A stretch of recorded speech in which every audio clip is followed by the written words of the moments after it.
Good evening and welcome to RFL. I'm Richard French. Well, tonight we take a closer look at the nearly $2 trillion stimulus bill that's making its way through Congress. And I'm going to be speaking in a minute with a man who will have a vote on it, Senator Chis Van Hollen of Maryland. Also, if you thought that Marjorie Taylor Greene would tone things down after getting booted from her committee post, well, you thought wrong. We're going to show you how she's using her bully pulpit in Congress to go after now the LGBTQ community. Also, the investigations and the hearings into the Capitol riot, they continue. And today we got some answers about the intel failures and the calls to have the National Guard respond. But there are still a ton of open questions. But let's start, though, with the big issue in D.C. today, President Biden's COVID stimulus bill. The House, they're expected to pass the bill tomorrow, but it could be a jump ball when it gets to the Senate, despite both the bill and what it does being overwhelmingly popular. For more, let's turn to senior political correspondent Andrew Wood. And Rich, I want to begin with a look back, if we could quickly. 1 year ago today, February 25th, 2020, a top CDC official, Nancy Messonnier, gave the starkest warning we had heard about COVID. Quote, "It's not a question of if, but rather a question of when and how many people in this country will have severe illness," she told reporters on a call. She also warned Americans about the financial risks, that Americans should prepare for economic pain, job losses, and a shift to working remotely. But odds are you haven't heard of Nancy Messonnier or her warnings, because days after she gave that message, the Trump White House silenced her.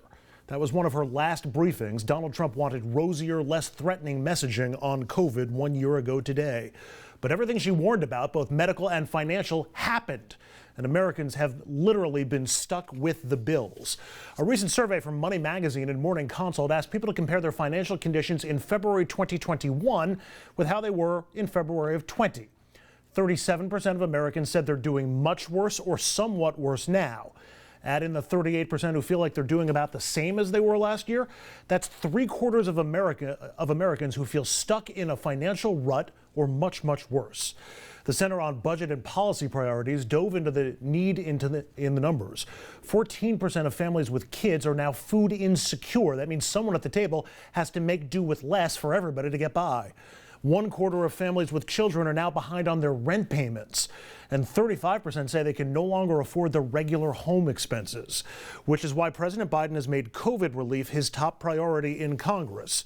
2 relief bills passed during 2020, one in April, the other in December, but American families are still struggling. So Biden's proposal has a bigger price tag than both of those previous bills combined. The bill comes in at $1.92 trillion, and as Rich said, it should clear the House tomorrow. There is a lot in this bill. $1,400 checks for tax filers, another $1,400 per dependent, and $3,000 child tax credits, all of which decrease for people with incomes at $75,000 a year and higher. It's got $350 billion for aid to states, cities, and Indian tribes to forestall cuts in things like police, hospitals, and schools. It has money to help reopen schools, protect transit systems, and aid ailing pension plans. It would extend enhanced unemployment, plus benefits to those who have exhausted their state benefits. There are also benefits for gig workers as well. The bill would provide $48 billion to expand COVID testing and other scientific research on the virus. And it would raise the minimum wage $1 an hour per year until it reaches $15 an hour. So a minimum wage worker who earns $15,000 a year today would make $23,000 come 2025 and make $31,000 once the wage hits $15 an hour in 2029. And again, most of the help the bill would provide comes with top-end caps, so people who face less of a need would get less assistance. But USA Today went in search of people who do need the money to see how they would spend it. Stacey Rodriguez said she would pay down her daughter's surgical costs. Misty McDade plans to pay off her late car and utility bills. Tiffany Velez says she'll buy food with her $1,400 check and pay down her gas and electric bills. Larry Thomas says he would buy clothes and needed items for his apartment. Tia Ferguson would use the money to open her own business. Megan Hollinger would use the money to hire a babysitter so she can get her college degree and then get a better job. And Michael Patterson says if he gets a check, he can finally begin physical therapy for a spinal cord injury that happened years ago. All have plans to spend the money. After all, that's what stimulus does. It puts money in the hands of people who will spend it. and that spending then helps the overall economy, which may explain why 3/4 of all Americans and 6 in 10 Republicans say they support the Biden stimulus plan. Biden got 51% of the vote in November. His stimulus plan gets 76%. Individual provisions, including the minimum wage boost, also poll well. And it's not just the public in Biden's corner. 425 mayors have signed a letter in support of the plan, among them 32 Republican mayors, including the Republican mayors of Miami and Oklahoma City. This in a moment where state parties are censuring anyone who goes against party orthodoxy. Fear of backlash may explain why only one Republican governor has publicly backed the bill, but he said what a lot of governors of both parties have probably been thinking. We've got a lot of people in West Virginia that are still struggling with paying their power bill because they got laid off because this pandemic just swept their job away from them. We need to understand that trying to be, per se, fiscally responsible at this point in time with what we've got going on in this country, if we actually throw away some money right now, so what? We have really got to move. Oh, and the business community, who really don't like throwing away money, also backs the relief bill. 150 top executives, including the heads of Goldman Sachs, Google, IBM, Lowe's Hotels, American and United Airlines, and many more, say their companies and the wider economy will all benefit if the bill becomes law. Rich? All right, Andrew, thank you very much. Now I want to bring in my guest to discuss, Senator Chis Van Hollen. He's a Democrat from Maryland. And Senator, I'm going to try, with your help, of course, to try and explain what's in the stimulus package and the importance of raising the minimum wage in as human terms as we can.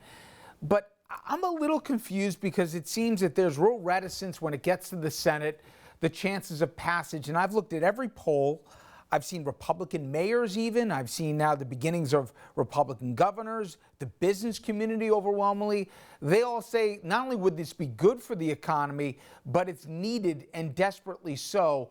Aren't the politics on the side of this thing? It seems that somehow in Washington it's got it twisted that this is an uphill battle. Well, this is a textbook case of where good policy and good politics combine, because this is a desperately needed package. President Biden's American Rescue Plan has very important relief for American families, workers, small businesses, necessary to defeat this pandemic, and the American people know it. And it has overwhelming support, including strong support from Republicans. So we've got to get this done, and we got to go big. And everything we know is that if we don't take this measure, we could be living with elevated levels of unemployment through the year 2025, which is no way to bring the economy and country into recovery. So let's break this into pieces, and let's start with a $1,400 check for an individual, and think for a couple here how much that could mean. Put that in terms of a constituent of yours. For those folks that are living right on that razor's edge, how much of a difference would that check mean? Well, it makes the world of difference. We just heard from the head of the Federal Reserve that you have 40% of Americans are within a $400 payment of not being able to make the bill. Meaning that they'd either have to go in even greater debt if they can get a loan, or they'd have to sell something. So we've got millions of Americans who are living on the edge, and that $1,400 can make a big difference. Now you have conversations, and let's say you're talking to Larry Hogan. What happens if the state aid, to the degrees that you guys have proposed in this $1.9 trillion package, if the state aid isn't there in real numbers, what has to go out of Maryland's budget? Well, what happens now is the state and local governments, and I want to stress the local component here as well, because a lot of this funding will go to cities and counties where the help is most needed in order to help keep on first responders. These are the folks who respond to emergencies, whether it's fire, police, other emergency personnel. It also is essential, funding to provide ongoing operations, whether it's a city government, a county government, or the state government. So there are big shortfalls in many of these budgets, which can only be closed in two ways. One is for people to stop providing essential public services, and the other is for local governments or county or state governments to raise taxes. And we don't want people raising taxes at this particular moment on working people. So this is really vitally needed assistance right now. And I was, just on the phone recently with the mayor of Baltimore City, Mayor Brandon Scott. They really need these funds to help, provide emergency relief, keep people on the job, and provide for expanding broadband so we can connect our students to the internet. There's so many needs right now, both to defeat the pandemic and keep small businesses and workers going, that it would be just a shame if we did not move forward with this. More than a shame, it'd be pretty crazy, the idea that theoretically you could be getting rid of first-line responders here, cops, firefighters, I mean, even medical personnel, Senator, they could be on the chopping block if the feds don't give the states and the municipalities money. Am I wrong? No, you're right. And these are exactly the kind of decisions that are going to be made with the American Rescue Package, and why it's so important that we get this done, that we go big, and that we get it done quickly. I mean, this is an emergency, so this is the moment to really do what's needed to help our country, whether they're the direct payments to individuals, whether it's making sure that we keep that unemployment compensation safety net going during the emergency, whether it's emergency rental assistance payments so people are not evicted from their homes, or whether it's this funds that are essential to keep emergency first responders on the job. And finally, what we've heard from the Congressional Budget Office, that this is a nonpartisan group, is that if we don't take any significant action here, we're going to be living with higher unemployment rates until the year 2025. And that's just unacceptable. And isn't the dirty secret, too, that we've learned that if you give, let's say, a huge tax break instead to the CEO of a corporation or to a top income earner, that money's not going to get put back in the economy more likely than somebody who desperately needs that $1,400 check because they got to go to the grocery store here, or they got to pay the landlord the rent, or they have to make essential purchases. It's going to get respent. Well, that's exactly right. There's no better way to both help a family in need and help the entire community than to put more money in the pockets of people who have to go out and spend it locally at their small businesses or for other services.